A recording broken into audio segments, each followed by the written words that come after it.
علی میں اپنی رشتہ داری سے زیادہ رسول کی رشتہ داری کی قدر کرتا ہوں، رسول کی رشتہ داری مجھے زیادہ محبوب اور زیادہ پیاری ہے اپنی رشتہ داری سے۔ یہ ابو بکر صدیق کے الفاظ ہیں، اور یہ ان لوگوں کے منہ پر تھپڑ ہے جو حضرت علی اور حضرت ابو بکر کو ایک دوسرے کا دشمن قرار دے۔ اور آگے بڑھیے، حضرت عمر کی شہادت ہوئی، ابو لولو فیروز نے حملہ کیا، حضرت عمر گھر لائے گئے، آخری ٹائم میں حضرت عمر فاروق کا انتقال ہو گیا، جنازے کی چارپائی رکھی ہوئی ہے، لوگ آ رہے ہیں، دعائیں کر رہے ہیں حضرت عمر کے لیے۔ بخاری کے الفاظ ہیں، عبداللہ بن عباس کہتے ہیں میرے کندھے پر کسی نے ہاتھ رکھا، میرے پیچھے سے کوئی آیا میرے کندھے پر ہاتھ رکھا، اور حضرت عمر کے جنازے کی طرف دیکھ کے کہا ما خلفت احدا احب ان القى اللہ بمثل عملہ منک، کہ اے دنیا سے جانے والے، اللہ کی قسم اگر میں کسی کے بارے میں یہ تمنا کروں کہ اس کے جیسا عمل لے کر کے میں اللہ کے پاس جاؤں تو اے عمر بن خطاب کو تم، اللہ کی قسم اے عمر، مجھے یقین ہے کہ اللہ تمہیں تمہارے دونوں ساتھیوں کے ساتھ رکھے گا، اللہ تمہیں جناب محمد رسول اللہ اور حضرت ابو بکر صدیق کے ساتھ تمہیں رکھے گا۔ اور میں اس لیے یہ بات کہہ رہا ہوں کہ میں نے اکثر اپنے نبی کی زبان سے سنا تھا، ذهبت انا وابو بکر وعمر، اتیت انا وابو بکر وعمر، میں نے اکثر اپنے نبی کی زبان سے سنا تھا کہ میں گیا، ابو بکر گئے، عمر گئے، میں آیا، ابو بکر آئے، عمر آئے، تو جب ہر جگہ ابو بکر اور عمر اپنے نبی کے ساتھ تھے تو جنت میں بھی اپنے ساتھ رہیں گے۔ عبداللہ بن عباس کہتے ہیں میں نے پلٹ کے دیکھا کہ جملہ کہنے والے کون ہیں، وہ حضرت علی بن ابی طالب رضی اللہ تعالیٰ۔ یہ افسانے گڑے گئے، اسلام کی تاریخ کو مسخ کرنے کے لیے افسانے گڑے گئے کہ اہل بیت اور صحابہ میں دشمنی تھی، کوئی دشمنی نہیں۔ صحابہ کرام اور اہل بیت ایک دوسرے کی بڑی عزت کرتے تھے، محبت کرتے تھے۔ صحابہ کرام وہ لوگ ہیں میرے عزیز۔ اور ایک اور بات میں بیان کروں گا، ہم لوگ جب حدیث پڑھتے ہیں نا، حدیث میں ایک علم آتا ہے، علم جرح و تعدیل کا علم۔ حدیث میں جتنے راوی آتے ہیں ان راویوں کو چیک کیا جاتا ہے کہ یہ راوی ثقہ ہے، ضعیف ہے، یہ صحیح ہے، یہ کیسا راوی ہے، اس کو چیک کیا جاتا ہے۔ وہ پورا ایک علم ہے، فن ہے، اس کو جرح و تعدیل کا علم ہے۔ اگر جملہ سنو میرا، حدیث کی سند میں کوئی بھی راوی آئے گا اس کو چیک کیا جائے گا کہ وہ راوی صحیح ہے یا ضعیف ہے۔ لیکن اگر حدیث کی سند میں کوئی ایک راوی ایسا آ گیا کہ جس کے بارے میں کنفرم ہے کہ وہ صحابی ہے، اس کا نام بھی نہیں پتا، اگر یہ معلوم ہے کہ صحابی ہے، اس کو پھر چیک نہیں کیا جائے گا، اس کو ویریفائی مان لیا جائے گا۔ صحابہ کرام کو کوئی ضعیف نہیں کہہ سکتا، صحابہ کرام کی کوئی تجریح نہیں کر سکتا، ان کو کوئی ریجیکٹ نہیں کر سکتا۔ کیوں؟ کیونکہ صحابہ کرام کو اللہ تعالیٰ چیک کر چکا ہے، اللہ ان کا امتحان لے چکا ہے۔ اولئک الذین امتحن اللہ قلوبہم للتقوی، میں اپنے نبی کے صحابہ کا امتحان لے چکا ہوں، میں ان کی پریکشا لے چکا ہوں، ان کا ایگزام لے چکا ہوں، اور اس ایگزام میں وہ کھڑے اتر چکے ہیں، وہ 100 میں 100 مارکس حاصل کر چکے ہیں۔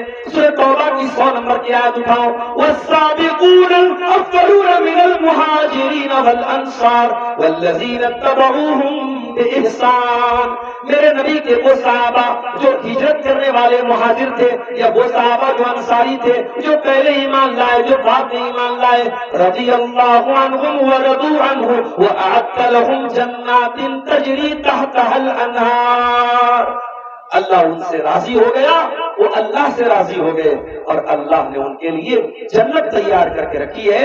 قرآن کی آیت مہر لگا رہی ہے، سارے صحابہ کو اللہ تعالیٰ جنتی کہہ رہا ہے۔ اب کسی ایک صحابی کے اوپر اگر کوئی کیچڑ اچھالتا ہے، اپنے ایمان کی خیر بنا جائے۔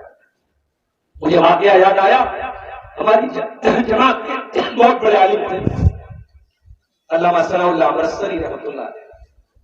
علامہ ثناء اللہ امرتسری وہ عالم تھے کہ دارالعلوم دیوبند میں بھی اگر مناظرہ ہوتا تھا قادیانیوں سے تو پنجاب سے، امرتسر سے بلایا جاتا تھا علامہ ثناء اللہ امرتسری کو۔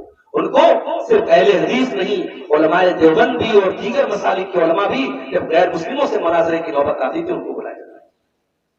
علامہ ثناء اللہ امرتسری پنجاب کے گاؤں میں مناظرہ کرنے جا رہے تھے. مناظرہ کس سے تھا؟ رافضیوں سے تھا، صحابہ کو گالی دینے والے سے. جب ثناء اللہ امرتسری رحمت اللہ علیہ اسٹیشن پر اترے ہیں، اس گاؤں میں اترے ہیں، اور وہاں ریسیو کرنے والے جب لوگ ان کو پہنچے ہیں تو ثناء اللہ امرتسری ان کے سامنے زاروں قطار رونے لگے. لوگوں نے پوچھا مولانا صاحب کیوں رو رہے، کیا بات ہے؟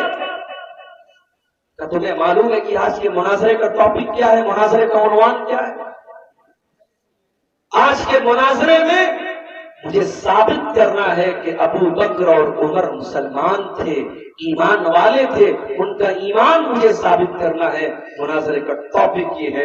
یہ میرے لیے رونے کا مقام ہے کہ جن ہستیوں کی وجہ سے میں مسلمان ہوا ہوں اور آج میری ذات تک اسلام پہنچا ہے، آج مجھے مناظرہ کر کے ان کا ایمان ثابت کرنا ہے. یہ وہ سوچ تھی جس نے علامہ ثناء اللہ امرتسری کو رونے پر مجبور کیا تھا. یاد رکھو میرے بھائیوں، صحابہ کرام کو گالی دینے والا، صحابہ کرام کی توہین کرنے والا ہماری عزت کا، ہماری محبت کا کبھی مستحق نہیں ہو سکتا. ہمارا عقیدہ تو ٹوٹ ہے، ہم صحابہ کرام کے بارے میں کسی طریقے کا کمپرومائز کرنے کو تیار نہیں. کوئی صحابہ کو گالی دے اور رات پر نماز پڑھے، ہم اس کی عبادت، اس کی تہجد کو کوئی ویلیو نہیں دیتے. صحابہ کرام سے جو نفرت کرے، صحابہ کرام سے جو بغض رکھے، ہم اس سے محبت نہیں کر سکتے. یہ ہمارا عقیدہ ہے. بہت بڑے امام ہیں امام طحاوی رحمۃ اللہ علیہ، یہ 3 صدی ہجری میں ان کا انتقال ہوا ہے. تقریباً 238 ہجری میں ان کا انتقال ہوا. بہت بڑے امام ہیں، فقیہ محدث ہیں. امام طحاوی نے ایک پتلی سی کتاب لکھی ہے، عقیدہ طحاویہ. اچھا میں یہ بھی بتا دوں کہ امام طحاوی رحمۃ اللہ علیہ امام ابو حنیفہ کے مسلک پر چلنے والے تھے، حنفی مسلک کے تھے، لیکن عقیدے کی جو انہوں نے یہ کتاب لکھی ہے بہت ہی بہترین کتاب ہے. اور مدینہ یونیورسٹی میں بھی یہ نصاب میں داخل ہے، اور ہمارے مادر علمی جامعہ سلفیہ بنارس میں بھی یہ نصاب میں داخل ہے. یہ ہمارا منہج رہا ہے کہ دیگر مسالک کے علماء کی وہ کتابیں جو صحیح ہے اور جو صحیح بنیادوں پر لکھی گئی ہے، ہم ان کتابوں کا مطالعہ کرتے ہیں. امام طحاوی کی جو کتاب ہے العقیدۃ الطحاویہ، اس میں ایک لائن ہے، امام طحاوی کہتے ہیں وَنُحِبُّ أَصْحَابَ رَسُولِ اللَّهِ، ہم اللہ کے رسول کے صحابہ سے محبت کرتے ہیں. وَلَا نَتَبَرَّأُ مِنْ أَحَدٍ مِّنْهُمْ، اور ہم کسی صحابی پر تبرہ نہیں کرتے، کسی صحابی سے نفرت نہیں کرتے. وَلَا نُفْرِطُ فِي حُبِّ أَحَدٍ مِّنْهُمْ، اور ہم کسی صحابی کی محبت میں حد سے آگے نہیں بڑھتے. وَنُبْغِضُ مَن يُبْغِضُهُمْ وَبِغَيْرِ الْخَيْرِ يَذْكُرُهُمْ، اور جو صحابہ کا ذکر غلط انداز میں کرے اور صحابہ سے بغض رکھے، ہم ان سے بغض رکھتے ہیں. یہ امام طحاوی عقیدہ بیان کر رہے ہیں. یہ امت کا عقیدہ ہے، یہ صحابہ کا عقیدہ ہے، یہ سلف صالحین کا عقیدہ ہے، یہ اہل سنت والجماعت کا عقیدہ ہے، یہ محدثین کا عقیدہ ہے کہ ہم صحابہ کرام سے جو بغض رکھے ہم اس سے بغض رکھتے ہیں.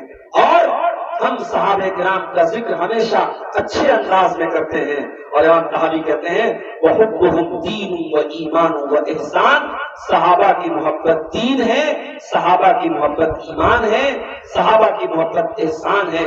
وَبُغْضُهُمْ كُفْرٌ وَنِفَاقٌ وَطُغْیان، اور صحابہ سے بغض رکھنا یہ کفر ہے، یہ نفاق ہے، یہ سرکشی ہے. میرے عزیزوں، میں آخر میں پھر کہہ رہا ہوں، صحابہ معصوم نہیں تھے، ان کے ساتھ بھی انسانی کمزوری تھی، مگر ان کی نیتوں پر حملہ کرنا یہ بالکل جائز نہیں ہے. ان کی نیتوں کی گارنٹی اللہ نے دی ہے. صحابہ کرام سے غلطیاں ہوئی، ان غلطیوں کا ذکر بھی قرآن میں اللہ نے کیا ہے، مگر اللہ نے فوراً یہ بھی ذکر کر دیا ان سے غلطی ہوئی لیکن ہم نے معاف کر دیا، ہم نے معاف کر دیا. اللہ نے قرآن میں صحابہ کی کچھ غلطیوں کو بھی بیان کیا، یہ بتانے کے لیے کہ میرے نبی کے صحابہ معصوم نہیں تھے، لیکن ساتھ میں یہ بھی کلیئر کر دیا کہ صحابہ سے جو بھی غلطی ہوئی میں نے معاف کر دیا. وَكُلٌّ وَعَدَ اللَّهُ الْحُسْنَىٰ، اور تمام کے تمام صحابہ جنتی ہیں. سورہ حدید کی 10 نمبر کی آیت اس بات کا ثبوت اور اعلان کرتی ہے کہ تمام کے تمام صحابہ جنتی ہیں. ہم اور آپ اسی عقیدے پر میرے بھائیوں ہم چل رہے ہیں. اور آخر میں جاتے جاتے کیونکہ ہمارے شیخ محترم آ چکے ہیں اور ان کے آنے کے بعد پھر مقرر کا بیٹھے رہنا مناسب نہیں ہے، آخری بات بیان کر کے بات ختم کرتا ہوں. آج بڑا اختلاف بھی ہم دیکھ رہے ہیں، بہت سارے مسلک ہیں، بہت سارے فرقے ہیں، ہر فرقہ والا اپنے آپ کو صحیح بول رہا ہے، ہر جماعت اپنے آپ کو صحیح بول رہی ہے اور سب دلیل میں قرآن پڑھ رہے ہیں، سب دلیل میں حدیث پڑھ رہے ہیں۔ تو اختلاف کے اس دور میں ہم صحیح اور غلط کو کیسے پہچانیں گے؟ آئیے اس کا طریقہ میں بیان کر کے بات ختم کرتا ہوں۔ یہاں بھی صحابہ کرام کی بہت ویلیو ہے۔ اللہ کے پیارے نبی فرماتے ہیں کہ ترمذی کی، ابو داؤد کی اور مستدرک الحاکم کی صحیح روایت ہے، اللہ کے پیارے حبیب صلی اللہ علیہ وسلم فرماتے ہیں کہ بنی اسرائیل میں 72 فرقے پیدا ہوئے اور میری امت میں 73 فرقے پیدا ہوں گے اور وہ سب فرقے جہنمی ہوں گے سوائے ایک جماعت۔ صحابہ کرام نے پوچھا، اے اللہ کے رسول، وہ ایک جماعت جو جنت میں جائے گی وہ کون سی ہے؟ اللہ کے پیارے نبی نے اس جماعت کا نام نہیں بتایا، اس جماعت کی پہچان بتا دی، اس کا منہج بتا دیا، اس کا طریقہ بتا دیا۔ فرمایا ما انا علیہ واصحابی، جو میرے اور میرے نبی، میرے صحابہ کے طریقے پر چلے۔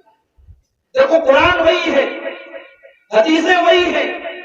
آج بدعت کو ثابت کرنے کے لیے ایک مولوی قرآن پڑھ کے بدعت کو ثابت کر رہا ہے۔ اب آج کے اس دور میں اگر کوئی اپنی بدعت اور خرافات کے لیے قرآن سے غلط دلیل دے رہا ہے تو ہمارا ایک ہی سوال ہے کہ قرآن کی اس آیت کا جو مطلب آپ لے رہے ہیں کیا صحابہ نے لیا تھا؟ نہیں لیا تھا تو ہم نہیں لیں گے۔ ہمارے لیے قرآن و حدیث دلیل ہے، مگر قرآن و حدیث کی وہ ایکسپلینیشن، وہ انٹرپریٹیشن، وہ ویاخیا، وہ پریبھاشا، وہ تشریح، وہ تفسیر جو صحابہ نے سمجھی ہے، ہم اسی کو سمجھیں گے اور اسی پر عمل کریں گے۔ قرآن کی منمانی تفسیر نہیں چلے گی، حدیثوں کا منمانا مطلب نہیں چلے گا۔ اور علامہ اقبال بہت پہلے کہہ کے جا چکے ہیں کہ ہوئے اس درجہ فقیہان حرم بے توفیق، خود بدلتے نہیں قرآن کو بدل دیتے ہیں۔ میرے بھائیوں، آج قادیانی بھی قرآن سے اپنے مذہب کی دلیل پکڑ رہا ہے، حدیث کا انکار کرنے والا قرآن سے اپنے مذہب کی دلیل بنا رہا ہے۔ آج کے اس دور میں ہمیں صحابہ کرام کے منہج پر اور صحابہ کرام کے طریقے پر اور صحابہ کرام کے انڈرسٹینڈنگ پر چلنے کی ضرورت ہے، اور یہی وہ طریقہ اور منہج تھا جس کے بارے میں اللہ کے نبی نے فرمایا تھا کہ میں تم کو ایسے راستے پہ چھوڑ کے جا رہا ہوں جو بالکل کلیئر اور روشن اور واضح ہے، اور اس سے جو ہٹے گا لا یزیغ عنہ بعدی الا ہالک، اس سے وہی ہٹے گا جو ہلاک اور گمراہ ہو جائے گا۔ ہم اللہ سے دعا کرتے ہیں رب العالمین ہمیں صحابہ کرام سے سچی محبت کرنے کی توفیق عطا فرما۔ رب العالمین اگر کسی کے دل میں صحابہ کرام کے متعلق غلط فہمی ہے، بدگمانی ہے اور نفرت ہے، بغض ہے، اے اللہ مرنے کے پہلے تو اسے ہدایت نصیب فرما دے، اور اے اللہ